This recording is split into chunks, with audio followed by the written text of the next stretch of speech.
folks, this is Corey with Van Dorm, Pacific Northwest Homes Group team, and I'm here doing a preview of a house for a client that lives in California. So as new real estate agents out there, what do you do for your clients when they're out of state or not able to come see the house?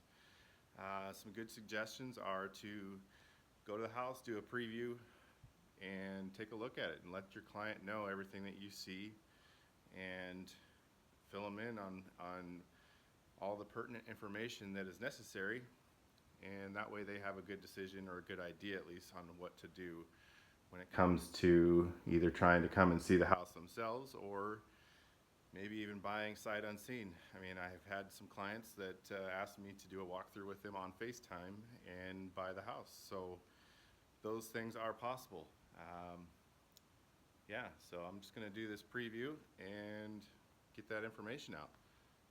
Have a good day.